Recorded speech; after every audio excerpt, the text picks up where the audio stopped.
حمد و صلات کے بعد معزز محتشم عالی مرتبت سامعین، خواتین و حضرات، السلام علیکم ورحمۃ اللہ وبرکاتہ۔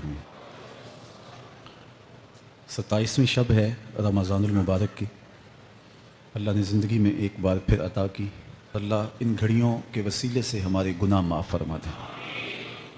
لیلۃ القدر اپنے دامن میں اتنی رحمتیں رکھتی ہیں کہ اس امت کے سارے گناہ گاروں کی بخشش کے لیے کافی ہے۔ اس رات میں روح الامی اترتے ہیں فرشتوں کے جلو میں، جھرمٹ میں، اور اہل ایمان جو قیام میں ہوتے ہیں، قعود میں ہوتے ہیں، ذکر الہی میں ہوتے ہیں، ان سے مصافحہ کرتے ہیں۔ یہ رات کون سی ہے؟ ترکی خیمے میں چٹائی ایک سمت کر کے سر انور حضور نے باہر نکالا اور فرمایا کہ لیلۃ القدر کو آخری عشرے میں تلاش کرو۔ اور ایک روایت کے لفظ یہ ہیں کہ آخری عشرے کی طاق راتوں میں تلاش کرو۔ وہ طاق رات کون سی ہے؟ اس کو مخفی رکھا گیا۔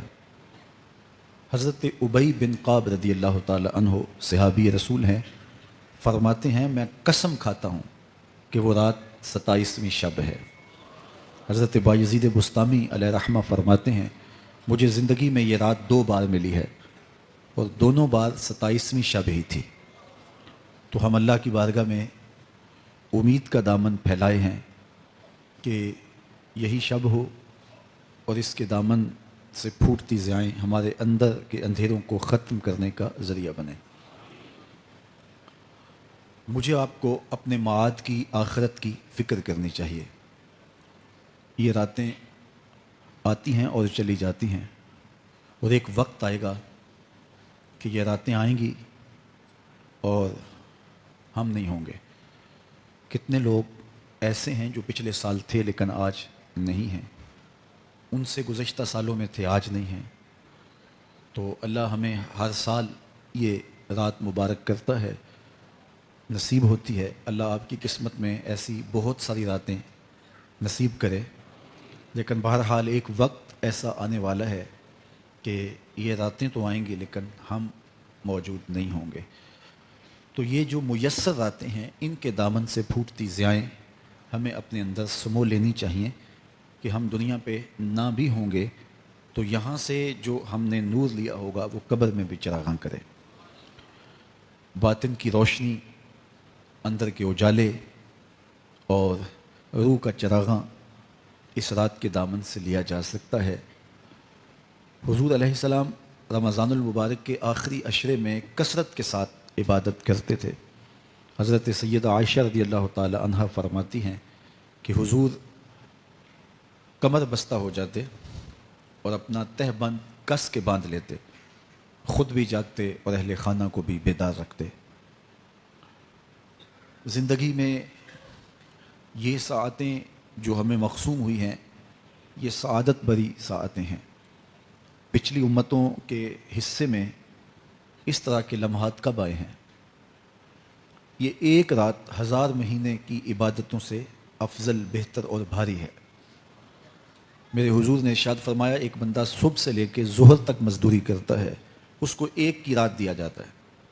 ایک بندہ ظہر سے عصر تک مزدوری کرتا ہے، اس کا وقت تھوڑا ہے، اس کو بھی ایک کی رات دیا جاتا ہے۔ اور ایک شخص عصر سے لے کر مغرب تک مزدوری کرتا ہے، اس کا وقت دونوں سے کم ہے لیکن اس کو مزدوری 2 کی رات دی جاتی ہے۔ فرمایا پہلی مثال یہود کی ہے، دوسری مثال نصارہ کی ہے، اور تیسری مثال میری امت کی ہے کہ تھوڑے کام پر بھی اجر زیادہ رکھا گیا ہے۔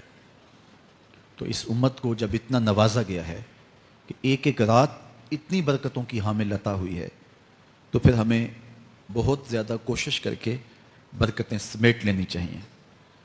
ان گھڑیوں کے دامن سے نکلتے اجالے اپنے اندر سمو لینے چاہیے۔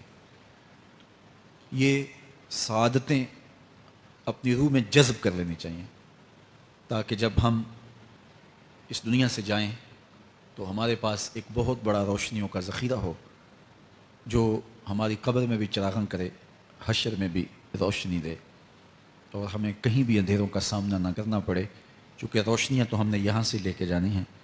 تو یہاں سے کتنی روشنیاں لے کے جاتے ہیں، یہ ہماری ہمت ہے، یہ ہماری کوشش ہے۔ اللہ نے تو لوٹ سے لگائی ہے، اس کی رحمتیں مسلسل ہمارے اوپر برس رہی ہیں، اور یہ صدقہ ہے آمنہ کے لال کا، ورنہ ہم اس قابل کہاں تھے۔ تو میں اللہ کی بارگاہ میں آپ سب کے لیے دعا گو ہوں، آپ میرے لیے دعا گو ہیں کہ اس شب نور کی برکتیں ہمیں نصیب ہوں۔ حضور نے ارشاد فرمایا، من قام لیلۃ القدر ایمانا و احتسابا غفر له ما تقدم من ذنبہ، جس نے لیلۃ القدر میں قیام کیا ایمان اور محاسبہ نفس کے ساتھ، اللہ اس کے پچھلے سارے گناہ معاف فرما دیتا ہے۔ ام المومنین سیدہ عائشہ رضی اللہ تعالیٰ عنہ فرماتی ہیں کہ میں نے عرض کی، اے اللہ کے محبوب صلی اللہ علیہ وسلم، اگر میں لیلۃ القدر کو پالوں تو مجھے پھر کیا دعا مانگنا چاہیے؟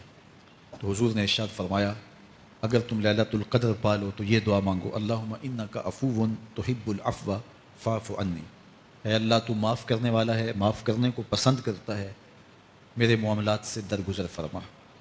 تو اللہ تعالیٰ اس رات کی برکتوں سے ہمیں اپنی پناہ میں، امان میں، حفاظتوں